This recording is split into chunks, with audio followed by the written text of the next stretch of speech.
some of the signs that I would notice as a therapist would be, when they're going back to the social situations, having difficulty in social situations, whether that's building relationships, making friends, being able to carry conversation and feel comfortable with carrying those conversations. Um, Also, being having a lot of isolation because they're afraid of those social situations. So if clients come into me and telling me that they're spending a lot of time at home, they're spending a lot of time, avoiding social situations, spending a lot of time, maybe even interacting with others, but only virtually, only via video game chat, online social media. They only interact through those ways. Often that can be a sign that there's some anxiety going on because they're not actively trying to engage in real life social situations. Um, Also, just having a hard time maintaining work at times.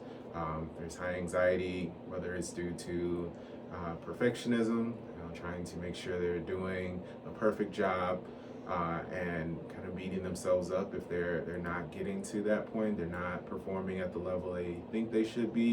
Um, that's often a sign. Having a hard time maintaining work, having a hard time maintaining relationships, also having a hard time.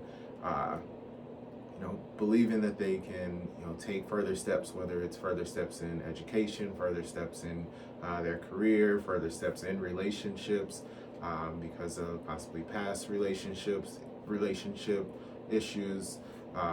Those things kind of bring up that anxiety and show, like, as a therapist, I see that as a sign of there's something more going on, and I'm wanting to kind of see where is their anxiety, and where is it stemming from.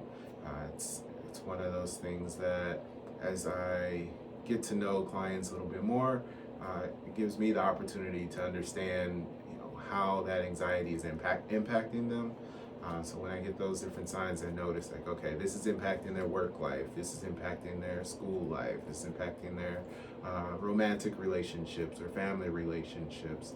Um, Also, sometimes I can even, notice things within a session. If they are very avoidant, whether it's avoidant of eye contact, avoiding kind of any positive talk about themselves. At times that's can be a sign of lacking some confidence, and wanting to kind of explore that a little bit more, because it shows that there's an opportunity for them to recognize some of that anxiety. And I think it's a good way for me to know the signs, because that helps me show them the signs. And as they become more aware of those signs, gives us opportunity to have that growth, have that change, have that improvement in their confidence, improvement in their anxiety, where it's not becoming debilitating, it's not holding them back in different areas of their life.